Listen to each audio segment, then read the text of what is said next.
देखो ये साफ एब्डक्शन है। इस पे दिल्ली पुलिस भी जिम्मेदार है, जिन्होंने बिना कोई नोटिस के, बिना कोई वारंट के बच्चों को अरेस्ट करके लेके गया है। उसके बाद में जो एडमिनिस्ट्रेशन ने हमारे पे नोटिस लगाया, जिसपे हमारा प्राइवेट इंफॉर्मेशन है, हमारा पर्सनल इंफॉर्मेशन, वे भूलेंगे नहीं, वे प्रतिरोध करेंगे। और एक प्रतिरोध किसी भी विश्वविद्यालय को, किसी भी लोकतंत्र को जीवंत बनाता है, सक्रिय बनाता है। खुश हैं, हम बहुत खुश हैं कि हमारे साथ तरह तरह के ऑर्गेनाइजेशंस शामिल हैं, DU से, जामिया से, जो हम लोग के सपोर्ट में आए हैं।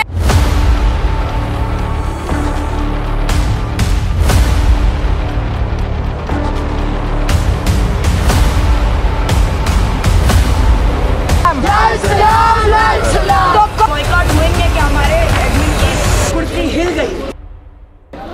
नमस्कार दोस्तों, मैं हूं आदित्य और आप देख रहे हैं the student. We are the students and we are with the students. जी हाँ, जैसा कि हमारा मोटो है, आज हम खड़े हैं जंतर मंतर पर, जहाँ पर जितने भी प्रोटेस्ट होते हैं वो होते हैं। आज अगर हम लोग यहाँ की बात करें तो हम छात्रों की बात करते हुए अगर आए हैं तो छात्रों पे बात करते हैं। तो मैं आपको बताना चाहूँगा जामिया मिलिया इस्लामिया के जो विरोध कार्यक्रम है, जो विरोध प्रदर्शन है, वो आज जंतर मंतर पर हो रहा है। जैसा कि हम सब जानते हैं कि जामिया मिलिया इस्लामिया में कुछ दिनों से बहुत ही ज़्यादा गंभीर हालात हैं। हालात कुछ इस प्रकार है कि 17 से ज़्यादा स्टूडेंट्स को सस्पेंड कर दिया गया है और उनके जो पर्सनल डिटेल्स के साथ उनको गेट पर चिपका दिया गया है। तो आइए देखते हैं कि आखिर छात्रों का इस पर क्या कहना है और आखिर ये प्रदर्शन कहाँ तक जाएगा।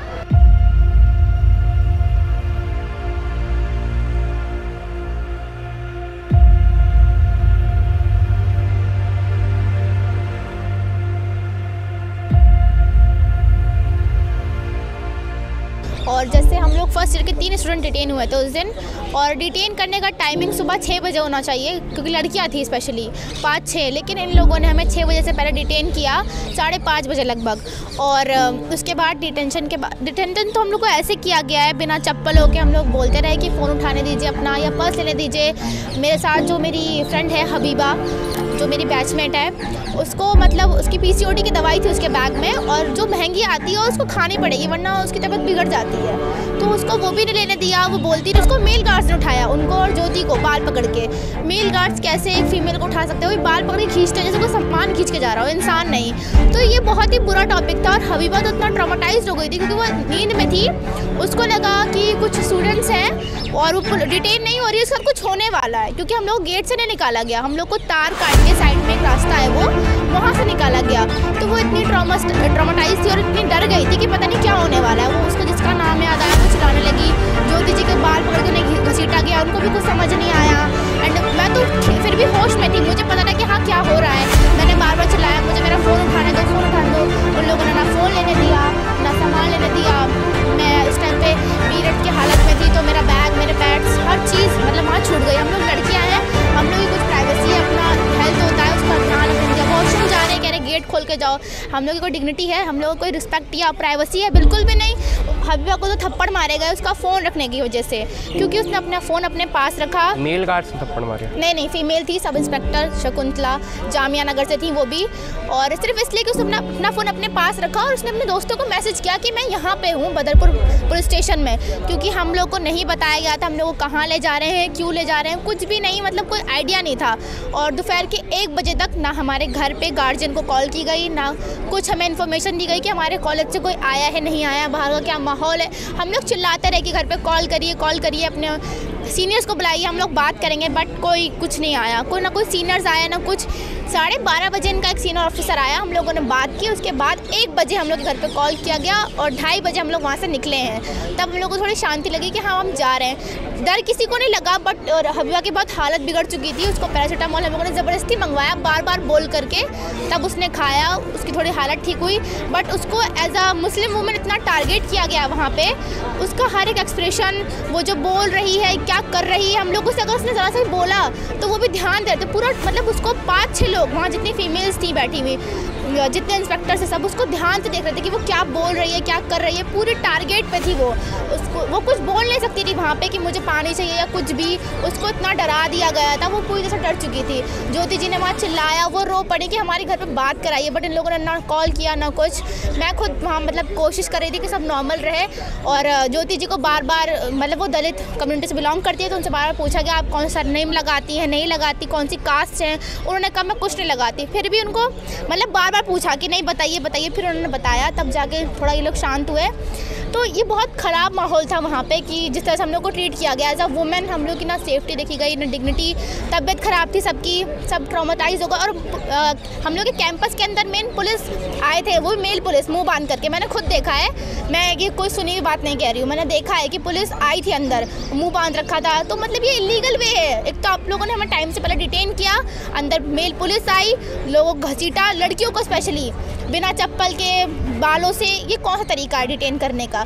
हम लोग डिटेन नहीं हुए, हम लोग क्रिमिनल्स हैं, हम लोग को जेल में लाया गया है। 7-8 घंटे आप लोग ने समय पुलिस स्टेशन पर हाँ, बिताया। हम लोग सुबह 5:30 बजे से 2:30 बजे तक पुलिस स्टेशन में थे। तो उस टाइम पे क्या आप लोग से कोई बीइंग अ फीमेल आपके साथ कुछ ऐसा देखने को मिला जो आपको एक मेल कैदी से डिफर कर रहा था, या फिर किसी तरह की इनअप्रोप्रिएट हरकत हुई है आपके साथ? नहीं, वैसे तो हम लोग को अलग रखा गया, वैसे कोई हरकत नहीं हुई। लेकिन जो फीमेल्स ने वहाँ से ट्रीटमेंट किया वही बहुत था, मतलब ट्रॉमेटाइज करने के लिए। पहला डिटेंशन लग रहा था कि डिटेंशन में नहीं है हम लोग कैद में हैं।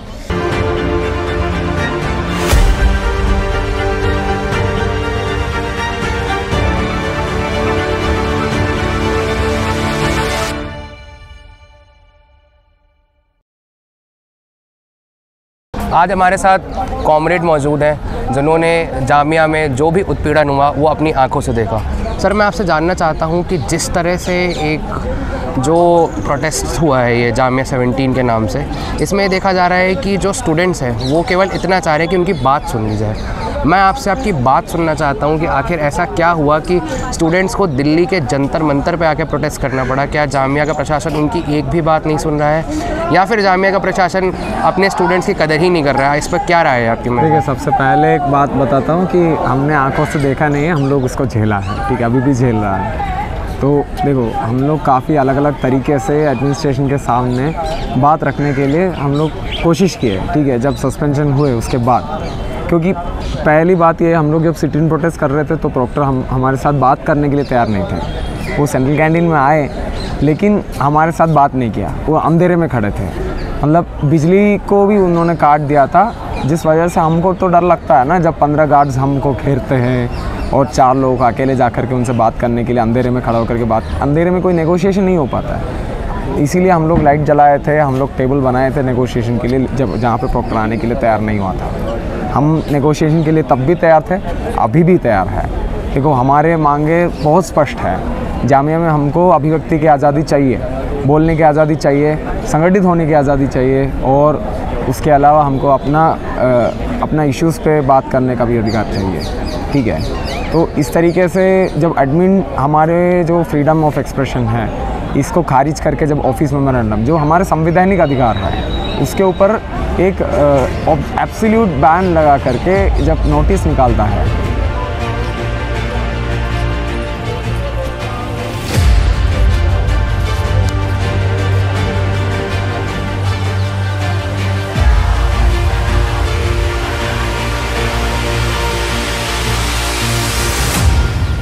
मैं नहीं था, यूनिवर्सिटी छोड़ो, मैं मौजूद नहीं था। और डिफेम करने के चार्जेस लगाए गए हैं। डिफेम हम नहीं कर रहे यूनिवर्सिटी को, आप छात्रों की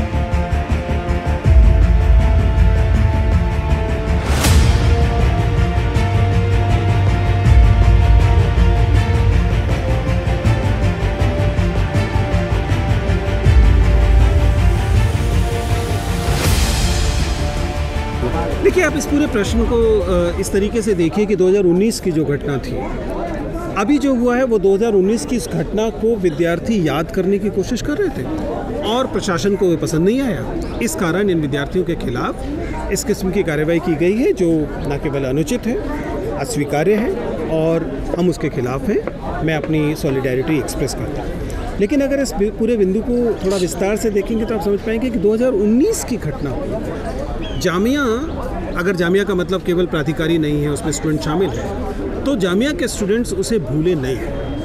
आप 2019 की घटना के बारे में ये मान सकते थे कि दमन कर दिया गया, और हम जानते हैं कि उसके बाद बड़े बेपनाह CNRC की प्रकरण था वह, उसके बाद बेपनाह जो है दमन हुआ, दिल्ली दंगे तक हुए। लेकिन जामिया ने एक एज इंस्टीट्यूशन, अगर आप इसे प्राधिकारियों से डिफाइन नहीं कर रहे हैं, उनके स्टूडेंट्स को भी इंस्टीट्यूशन मान रहे हैं, तो उनके उस स्टूडेंट्स ने अपनी मेमोरी को फेड नहीं होने दिया, उन्होंने उसे याद किया। दरअसल यह है याद, इंस्टीट्यूशनल मेमोरी ही प्राधिकारियों को, सत्ता को, सरकार को डराती है कि लोग भूलेंगे नहीं, वे भूलेंगे नहीं, वे प्रतिरोध करेंगे।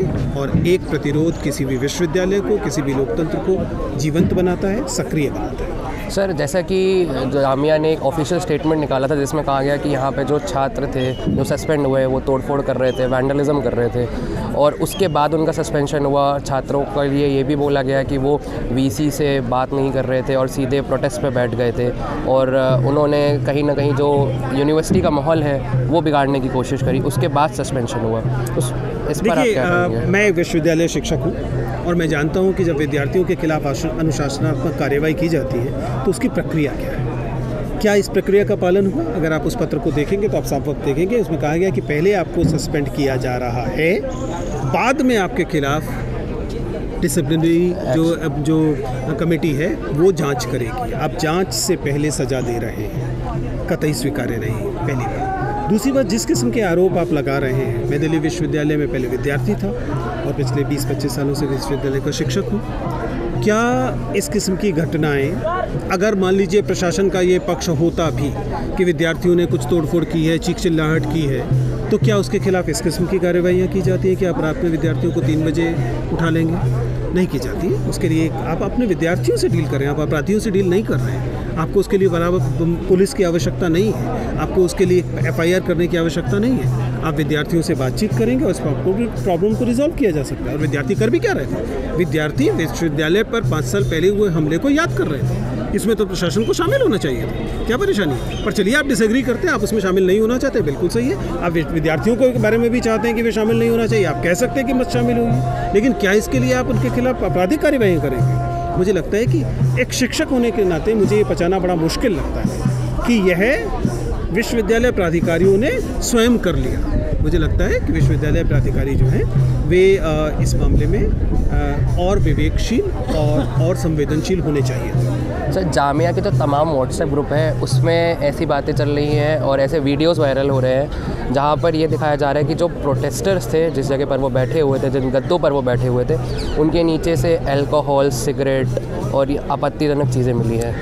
देखिए, ये मेरा काम नहीं है कि मैं इस पर टिप्पणी करूं। मैं सिर्फ इतना याद दिलाना चाह रहा हूं कि जब प्रतिरोध को बदनाम करने की कोशिश की जाती है तब ये सामान्य तरीके हैं इन इस्तेमाल किए जाने के। ये एक के बाद एक होते हैं। ये जंतर मंतर है और जंतर मंतर पर हम लगातार प्रतिरोध करते हैं। यहाँ होने वाले हर प्रतिरोध को बदनाम करने के लिए इसी किस्म की बातें की जाती हैं। ये सही है, ये गलत है, प्रशासन का काम है, वे देखें और इसे पता करें। मेरा काम कहना सिर्फ इतना है कि किसी भी किस्म की असहमति को क्रिमिनलाइज मत कीजिए। असहमति है, अपराध नहीं।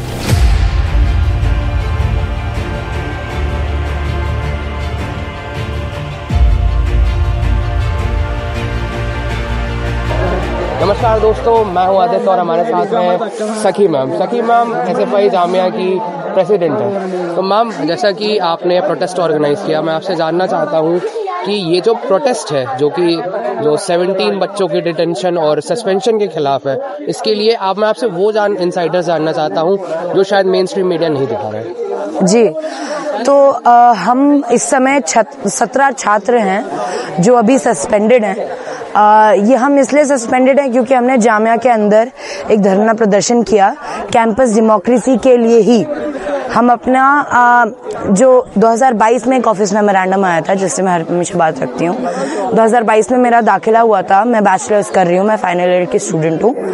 और हम जब 2022 में एक ऑफिस मेमोरेंडम आया था रजिस्ट्रार के द्वारा, वो कहता है कि आप किसी तरीके की गैदरिंग नहीं कर सकते विदाउट परमिशन। 5 छात्र से ज्यादा एक जगह नहीं आ सकते। और जो लोग हैं वो अपना जो हमारा कैंपस है उसे अपने मैलिफाइड पॉलिटिकल इंटेंट के लिए इस्तेमाल करते हैं और कोई भी धरना प्रदर्शन, कोई भी प्रोटेस्ट कुछ नहीं कर सकते। As a citizen of this nation, Bharat का नागरिक होने के तहत हमें प्रोटेस्ट करने का, आवाज उठाने का, एक्सप्रेस करने का इन सबका राइट है। ये हमारा फंडामेंटली हमारा कॉन्स्टिट्यूशनल राइट है जिसको हम हर जगह प्रैक्टिस कर सकते हैं। और ये एक स्टेट यूनिवर्सिटी, ये सेंट्रल यूनिवर्सिटी है, कोई ये एक प्राइवेट यूनिवर्सिटी भी नहीं है कि हम यहाँ पे कहें यहाँ तो उनकी ऑटोनॉमी चलती है तो हम मना कर दें। ये एक सेंट्रल यूनिवर्सिटी है, इसका जो बुनियाद है वो खुद एक प्रोटेस्ट से है, आज़ादी के समय का प्रोटेस्ट है, इसकी बुनियाद ही उसी से है। तो हम अपने कैंपस के अंदर कोई आवाज़ क्यों नहीं उठा सकते? कैंपस में हमारी क्लासरूम्स को लेके, उनके वहाँ पे पंखों को लेके, सीट को लेके, हमारी किताबों को लेके, कैंटीन में खाना, मेस में खाना, हॉस्टल में सीट, इन सब के लिए हम आवाज़ उठा सकते हैं और हमने इसके लिए आवाज़ उठाई भी।